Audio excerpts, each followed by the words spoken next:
Alright, you guys. It's time for a serious talk. Maybe I should be right here. I don't know. This weekend,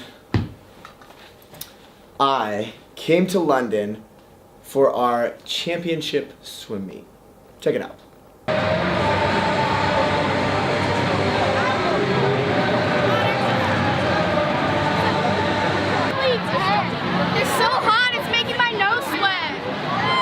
Hey, what are you wearing today? These weird-looking shorts, and this no, turn around, Ella! Shirts. Oh my gosh, it says your name! Woo! It does? Where are the glasses? Let me see everyone's glasses. Put your glasses on. Hey!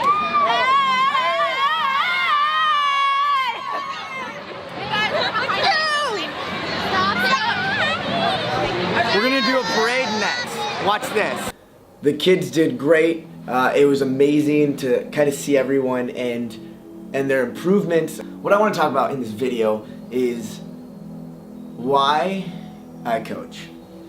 So I have sort of a mentor on the team, and we will talk a lot. I'll bounce questions off of him, and he asked me a while ago.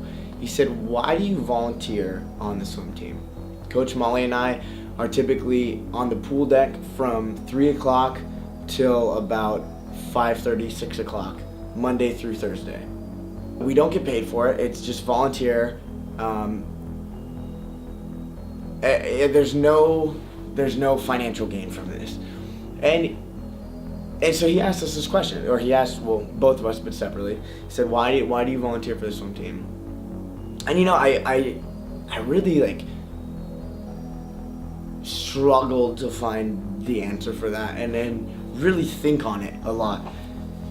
And it's so multifaceted. I guess the reason for why I do it. We're getting all philosophical here, people. So growing up, my dad had us in the water very young. My siblings and myself, all my siblings and myself. I've been a swimmer my whole life. I've been around water. Love going to the ocean, swimming, body surfing, boogie boarding. I love scuba diving. I was a rescue swimmer before I got here. Yeah, swam my whole life. Swam competitively from, I think, 6th grade up until senior year of high school. Coached a little bit right after high school, and didn't really have an opportunity to until I came here. And I volunteered my time, like immediately, as soon as I got here. That was what I was asking. Where's the team? How can I help?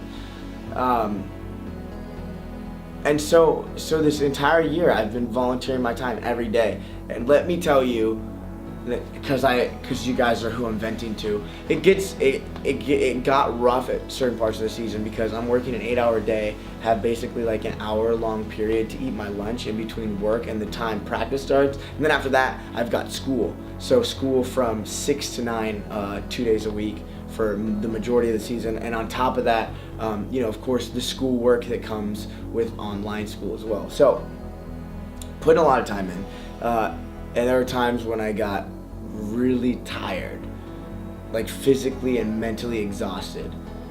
But I think a constant through that whole thing was the kids.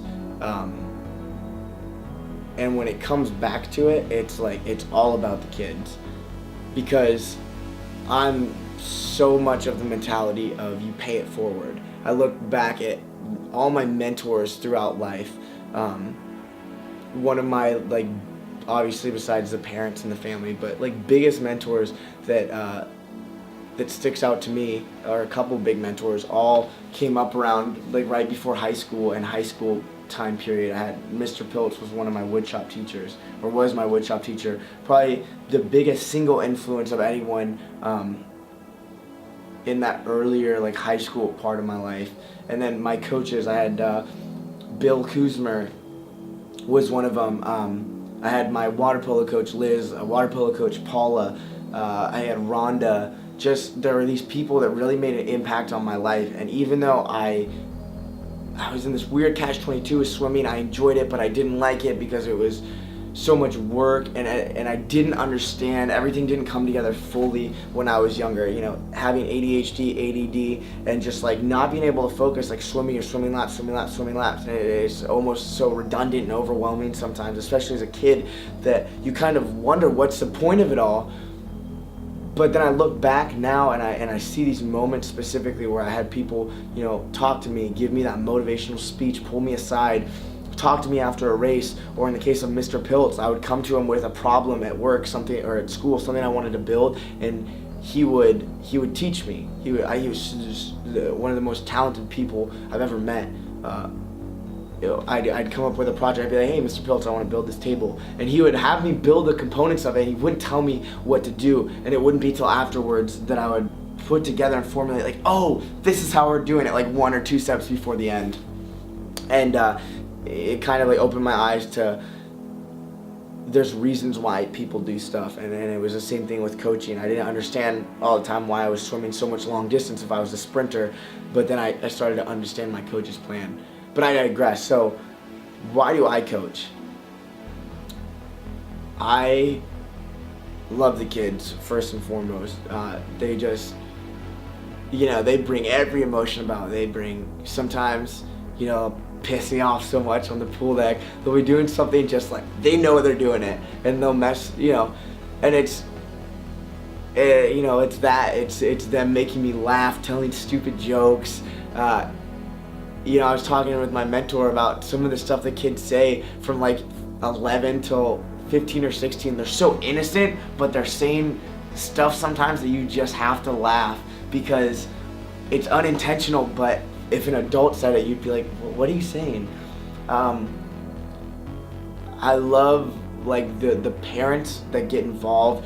It's such like a good group of people. They really care about their kids. I don't have anyone on my swim team that pushes their kids too far, and I hate seeing that in other sports. You see it in football a lot, in baseball and basketball. You see the kids who's, and I don't mean to be stereotypical, but a lot of times it's with boys. Their dads are pushing them, and it's like, son, I want you to do this. I want you to be like me, or be something that I wasn't. And I can't stand that, and that's what I love about swimming is you don't really have anyone. Don't get me wrong, there are people, but on my team, I don't really have anyone saying you have to do this. It's all intrinsic. The kids want to win. The kids want to swim. They want to be there with their friends, and I love it.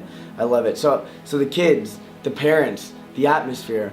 I don't have a family here. All my family's back in the States, and you know, it's hard sometimes when you don't have that person that you can go home to. I don't have a girlfriend, I don't have a wife, so I can't go home and be like, hey babe, like this is what I was dealing with today, or hey, I don't know what to do. I'm in the military, so having all these different parents at all these different levels, I have captains on my team, commanding officers, I have every like rank of enlisted just about. It's great. I can go to these people for work stuff, work questions. Hey, how would you approach this? I'm having this issue at work. How would you suggest that I come at this? People that have a lot more experience and are a lot more knowledgeable than me. Or, hey, I'm having this life issue. I know that you've had life experience. You're older than me. What can I do here? And it never falls through. Everyone that I talk to, I get such good advice. I get such good mentorship, and it's great from that aspect too. Not having the family here. So, I don't know. There's days when I get done with swim practice and I just go and lie in bed and I'm like, oh my gosh, what the heck? Because it's just, you know, have a long day at work, come to practice, have a long day at practice, and you get home and you're like, what do I do? It's so weird. So, that doesn't define it though. When I think about swimming, that's not my everyday. When I think about swimming, I think about the kids saying funny stuff.